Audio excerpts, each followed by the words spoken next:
ಗೋಕುಲ್ ಮಸಾಲಾ ರುಚಿ ಮತ್ತು ಸ್ವಾದಿಷ್ಟದ ಪ್ರೀತಿಯ ಸಂಗಮ. ಸಿಎಂ ವಿರುದ್ಧದ ಮುಡಾ ತನಿಖೆಗೆ ಅನುಮತಿ ವಿಚಾರಕ್ಕೆ ಸಂಬಂಧಪಟ್ಟ ಹಾಗೆ ಜಮೀನಿನ ಮೂಲ ಮಾಲೀಕ ದೇವರಾಜು ಮೇಲ್ಮನವಿಯನ್ನ ಸಲ್ಲಿಸಿದ್ದಾರೆ. ಏಕಸದಸ್ಯ ಪೀಠದ ಆದೇಶವನ್ನ ಪ್ರಶ್ನಿಸಿ ದೇವರಾಜು ಮೇಲ್ಮನವಿ ಸಲ್ಲಿಸಿದ್ದಾರೆ. ಸುಪ್ರೀಂ ಕೋರ್ಟ್ ಹಿರಿಯ ವಕೀಲ ದುಷ್ಯಂತ್ ದವೆ ವಾದವನ್ನ ಹೂಡಿದ್ದಾರೆ. 2004ರಲ್ಲಿ ಮಾರಾಟವಾದಂತಹ ಜಮೀನಿನ ಬಗ್ಗೆ ಈಗ ಪ್ರಶ್ನೆ ಎದ್ದಿದೆ. ಸಿದ್ದರಾಮಯ್ಯ ವಿರುದ್ಧದ ಕೇಸ್ನಲ್ಲಿ ತಮ್ಮನ್ನ ಎಳೆ ತರಲಾಗಿದೆ. ತಪ್ಪಿಲ್ಲದೆ ಇದ್ರೂ ಸಿವಿಲ್ ಕ್ರಿಮಿನಲ್ ಹೊಣೆಯನ್ನ ಎದುರಿಸಬೇಕಾಗಿದೆ.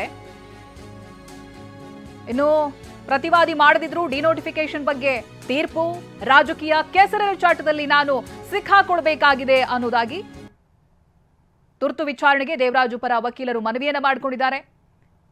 ನವೆಂಬರ್ 23ನೇ ತಾರೀಕು ವಿಚಾರಣೆಯನ್ನ ನಿಗದಿಪಡಿಸಿದೆ ಹೈಕೋರ್ಟ್ ವಿಭಾಗೀಯ ಪೀಠ. ನೋಡಿ, ದೇವರಾಜು ವಿಚಾರವಾಗಿ ಗೊತ್ತೇ ಇದೆ. ಇವೆಲ್ಲ ಮುಡಾ ಹಗರಣದ ಮೂಲ ಎಲ್ಲಿಂದ ಆರಂಭ ಆಯಿತು ಅಂತ ಕೇಳಿದ್ರೆ ಈ ದೇವರಾಜು ಅವರ ಹೆಸರೇ ಕೇಳಿ ಬರೋದು. ಇದೀಗ ಜಮೀನಿನ ಮೂಲ ಮಾಲೀಕ ದೇವರಾಜು ಅವರೇ ಮೇಲ್ಮನವಿಯನ್ನ ಸಲ್ಲಿಸಿದ್ದಾರೆ. ತಪ್ಪಿಲ್ಲದೆ ಇದ್ರೂ ಕೂಡ ನಾನು ಇಷ್ಟೆಲ್ಲ ಹೊಣೆಯನ್ನ ಹೊರಬೇಕಾಗಿದೆ. ಏಕಸದಸ್ಯ ಪೀಠದ ಆದೇಶವನ್ನ ಪ್ರಶ್ನಿಸಿ ದೇವರಾಜು ಮೇಲ್ಮನವಿಯನ್ನ ಸಲ್ಲಿಸಿದ್ದಾರೆ. ರಾಜಕೀಯ ಕೆಸರೆರಚಾಟದಲ್ಲಿ ನಾನು ಸಿಕ್ಕಾಕೊಳ್ಬೇಕಾಗಿದೆ. ತುರ್ತು ವಿಚಾರಣೆಗೆ ದೇವರಾಜು ಪರ ವಕೀಲರು ಮನವಿಯನ್ನ ಮಾಡಿಕೊಂಡಿದ್ದಾರೆ. ಸಿಎಂ ವಿರುದ್ಧದ ಮುಡಾ ತನಿಖೆಗೆ ಅನುಮತಿ ವಿಚಾರಕ್ಕೆ ಸಂಬಂಧಪಟ್ಟ ಹಾಗೆ ಬರ್ತಾ ಇರುವಂತಹ ಅಪ್ಡೇಟ್ಸ್ ಇದು.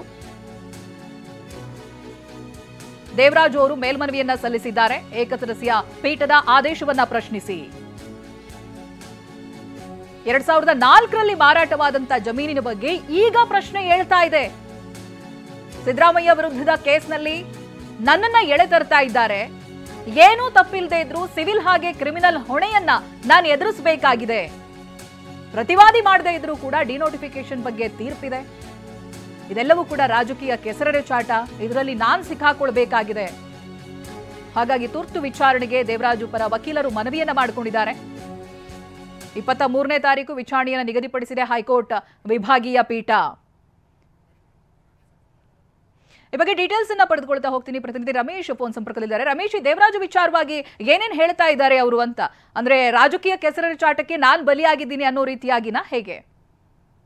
ಹೌದು ಚೈತ್ರ, ಒಂದ್ ರೀತಿ ಸ್ಟ್ರಾಟಜಿಯ ಒಂದು ಭಾಗವಾಗಿ ಒಂದು ಮೇಲ್ಮನವಿ ಸಲ್ಲಿಸಿದ್ದಾರೆ ಅಂತ ಹೇಳಿ ಮೇಲ್ನೋಟಕ್ಕೆ ಅನಿಸ್ತಾ ಇದೆ. ಯಾಕೆಂದ್ರೆ ಈಗ 23ನೇ ತಾರೀಕಿನೇ ಸಿಎಂ ಸಿದ್ದರಾಮಯ್ಯ ಅವರು ಮೇಲ್ಮನವಿ ಸಲ್ಲಿಸಿದಾರಲ್ಲ, ಆ ಅರ್ಜಿ ವಿಚಾರಣೆ ಕೂಡ 23ನೇ ತಾರೀಕಿನೇ ನಡೀತಾ ಇದೆ.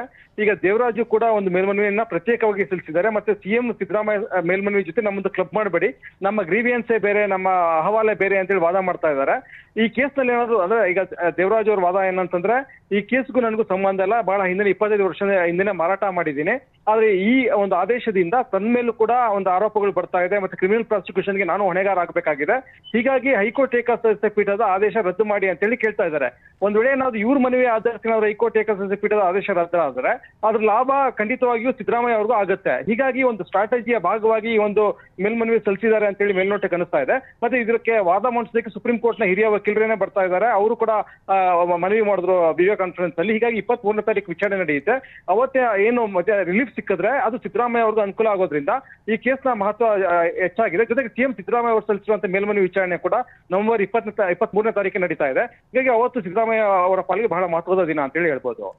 ಥ್ಯಾಂಕ್ ಯು ರಮೇಶ್ ಮಾಹಿತಿಗಾಗಿ.